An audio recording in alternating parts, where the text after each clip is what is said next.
Welcome to the Marketing Funnel Show, episode number 43. Ever feel like you're just not ready to move forward with your business, only to get frustrated with yourself that you're not moving forward? What the heck is going on with that? This is such a common situation for entrepreneurs, and it can hold you back from getting your marketing funnel done, having the impact you want to have with your work, and it can really block growth in your business. So let's dive into what to do instead today.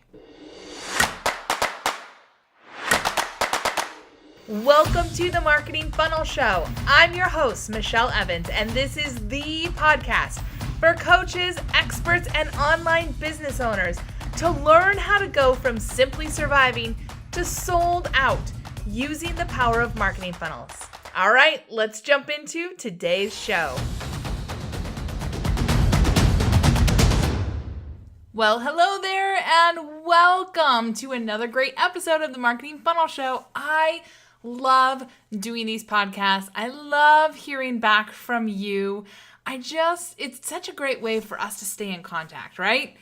And I just want to say once again, thank you for all of you who've jumped into iTunes to give this show a rating and a review. It truly helps with showing iTunes that people are listening and getting value.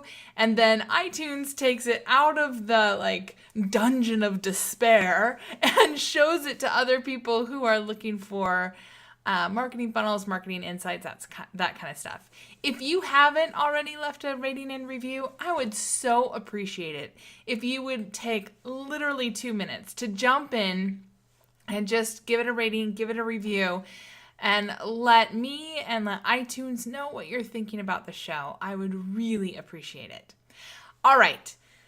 Today, we're tackling the mindset monster that can really hold us back in business, in creating a marketing funnel, and really in just growth in life. And that is the imposter syndrome.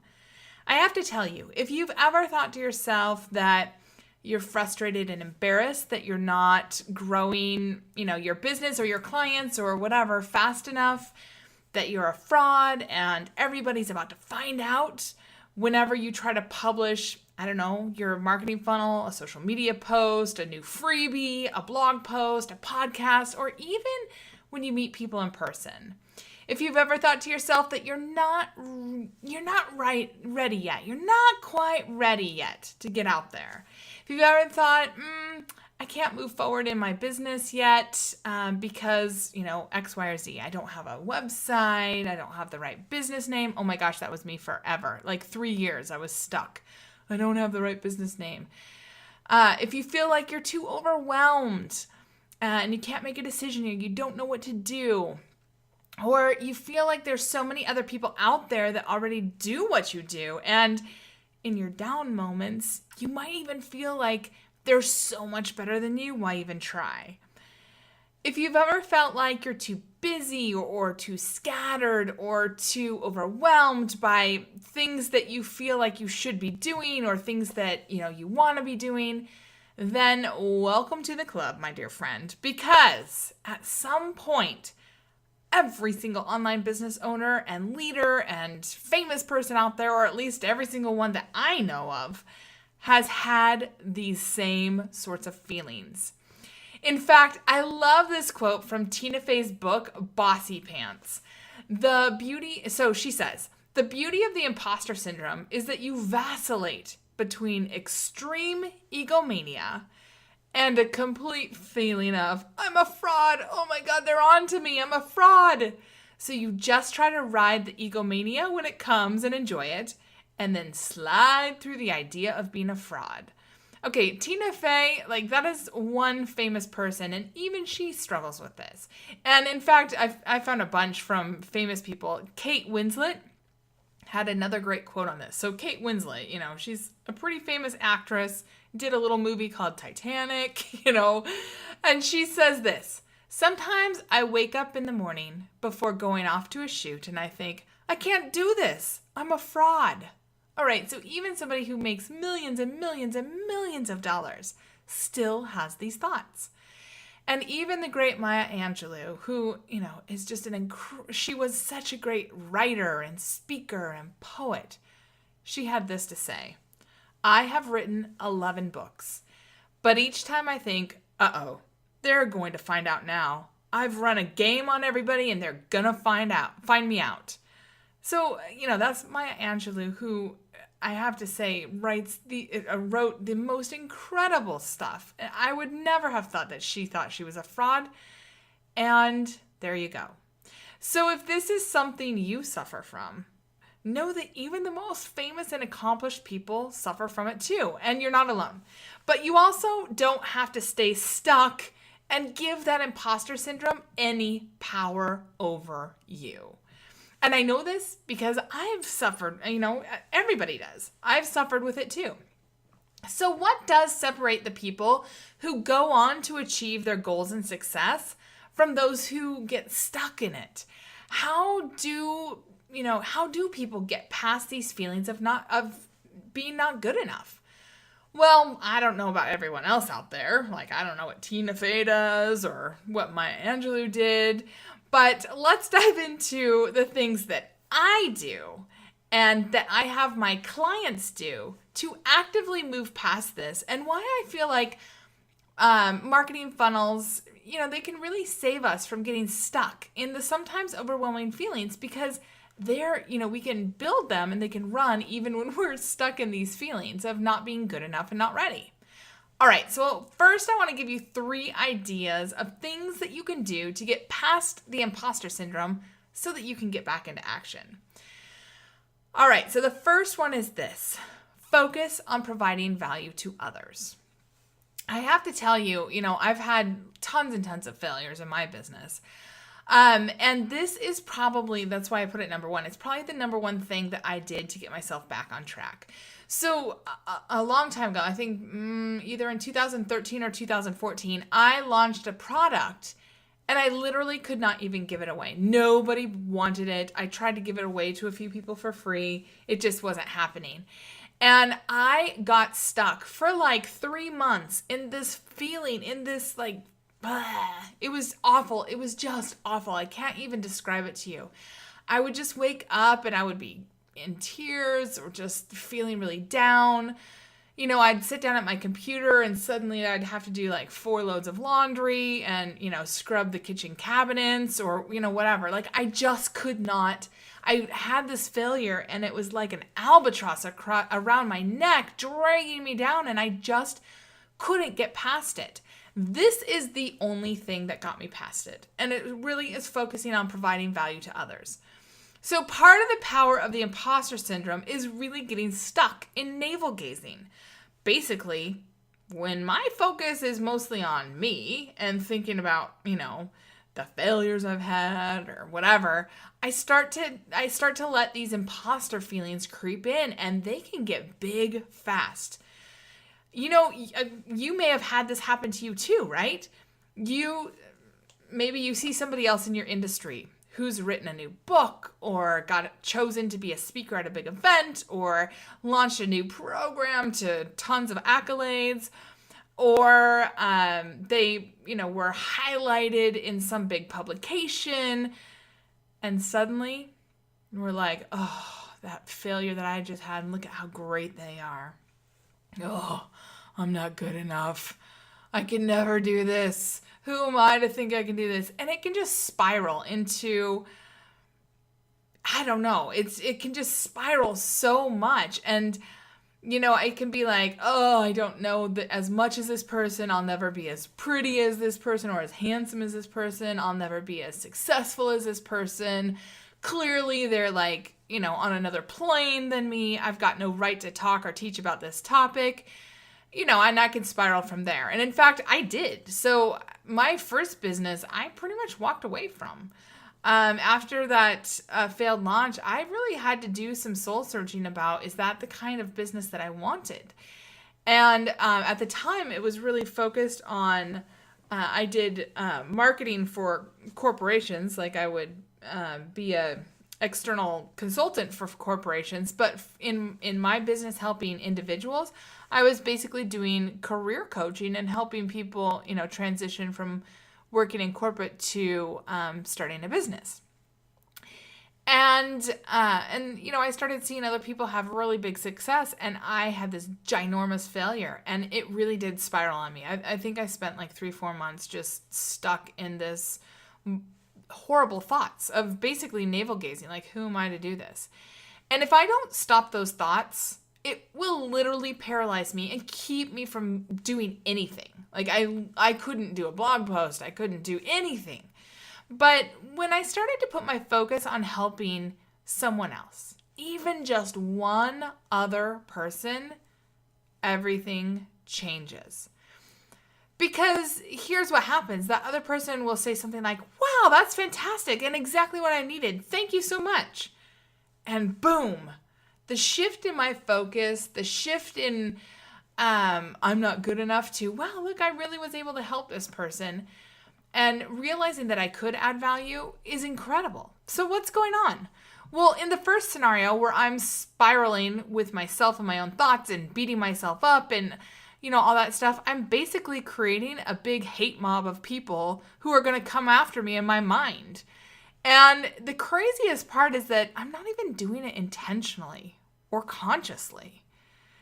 Instead, I'm using the success of others as evidence that I suck. I'm using the evidence of others that I'm not out there, that I should be out there, and that, they've already done it, and so I should just give it up because they're better than me.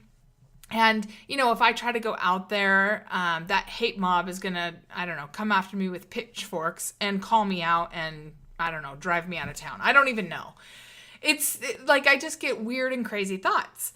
And it is weird and crazy when I talk about it like this, but I've spent a lot of time trying to understand when I don't move forward with things like creating a marketing funnel or doing an ad or creating a webinar or whatever it is. When I don't move forward with things, it's because I'm probably stuck in thinking about, me instead of how I can help someone else. And it's in those moments, it can feel so real, so true, right? I don't know if you're shaking your head up and down or not, but for me, when I get stuck in those moments, it can feel like this is just the truth. Like this is just real life telling me the truth and I just need to give it up. And that's why it's critical for me to get out of my head and to interact with someone else. And it's probably critical for you as well. You want to help someone else. You want to prove to your own internal hate mob, the mob that probably is just trying to keep you safe. But in any case, these thoughts can race out of control and they can be totally subconscious. You want to prove to that internal hate mob that, yep, you do have value. I have value. We all have value. We need to add our voices. Yeah, somebody else might be further along, but guess what? They don't have the same experience I do. And the same goes for you, right? The same goes for you.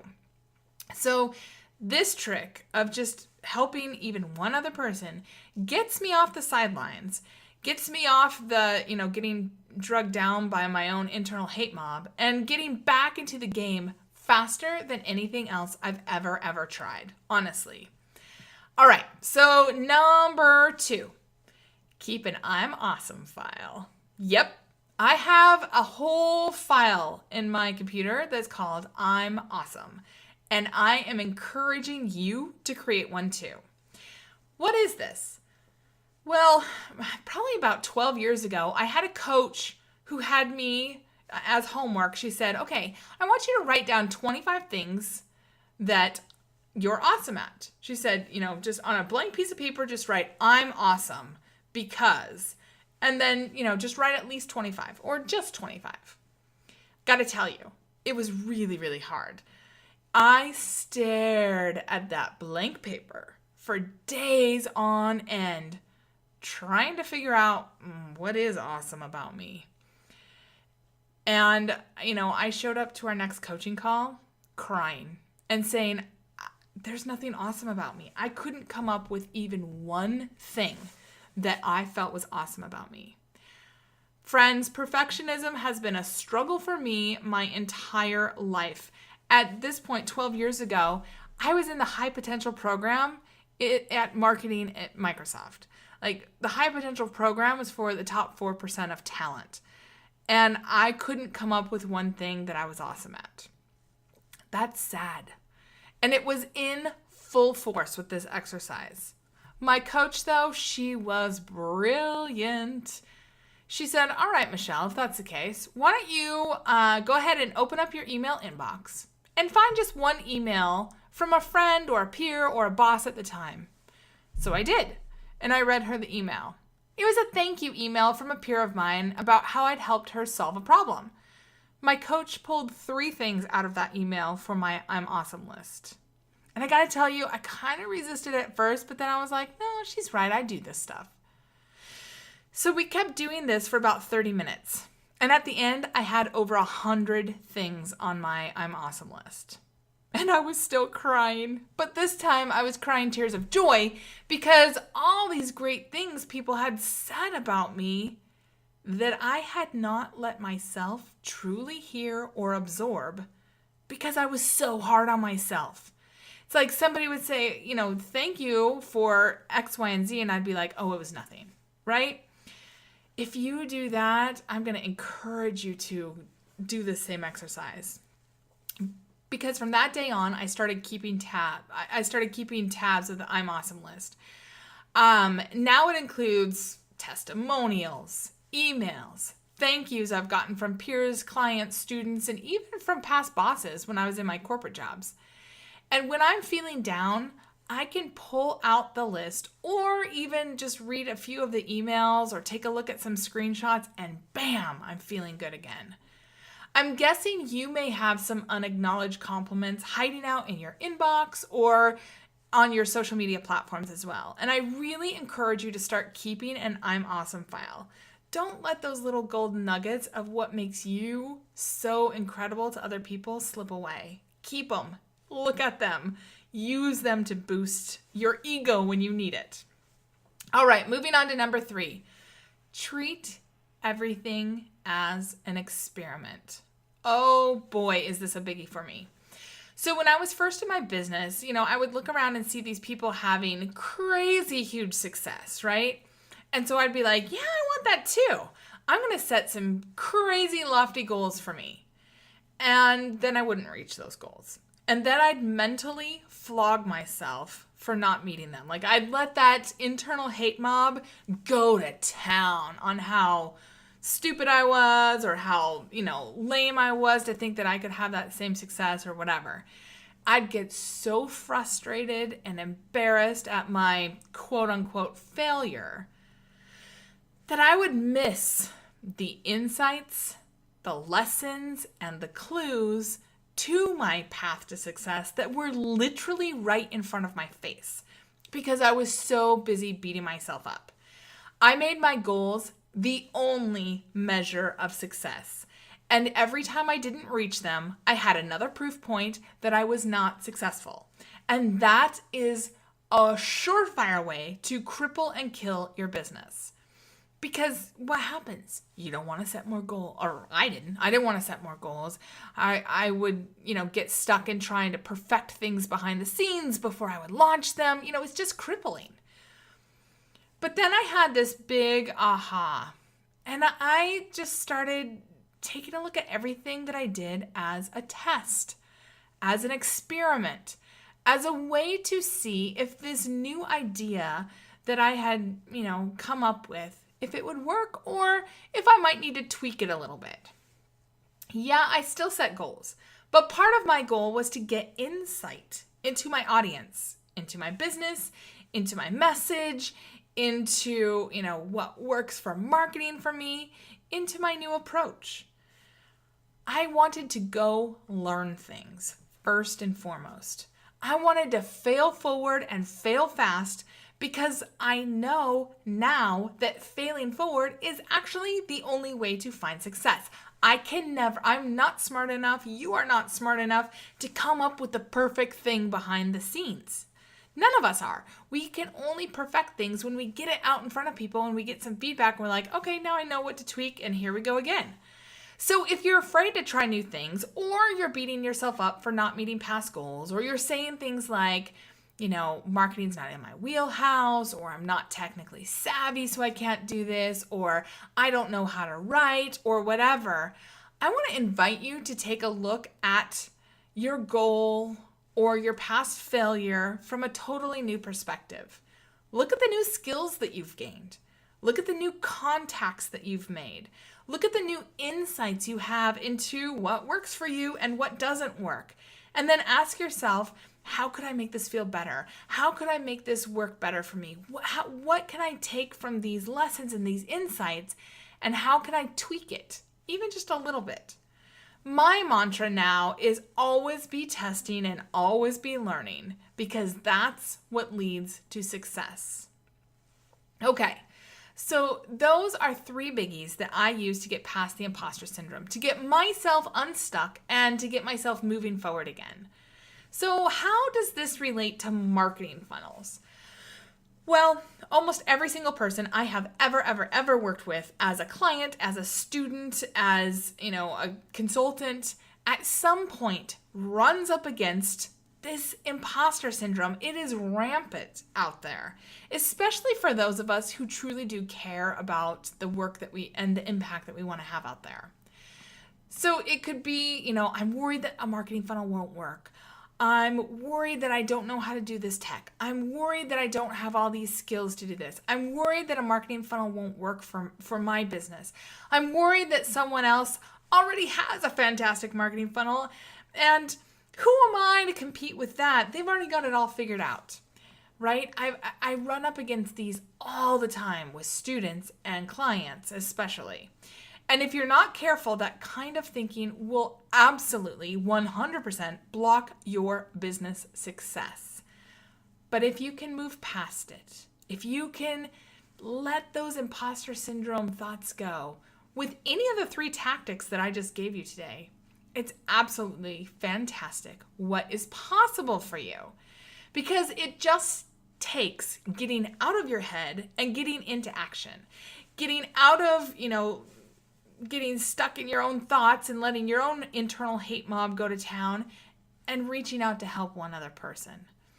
And then learning, growing, and tweaking from there. Because if you do your business right, if you do your marketing funnel right, you will always be learning and growing and getting better and better. And this is how you make your marketing funnel work for you. This is how you make any marketing work for you, is testing, learning, growing, and getting better. So I've got a question for you. Isn't it time for you to create your first profitable marketing funnel to bring in clients and sales automatically? If so, I invite you to jump on over to today's show notes to take the marketing funnel quiz. You'll find them at themarketingfunnelshow.com/43. And once you take the quiz, you'll discover your perfect marketing funnel with just a few simple questions. And I'll even give you some free training on how to get that funnel up and running fast, because tech, skills, all that stuff, they don't need to be a reason not to do this. So go on over and figure it out, which marketing funnel is right for you, get the video training, and just take one little tiny baby step. Have an amazing week. I would love to hear back from you what you do with this in this next week and how it helps you. And I will see you back here next week, same time, same place, for another great episode of The Marketing Funnel Show. See you then.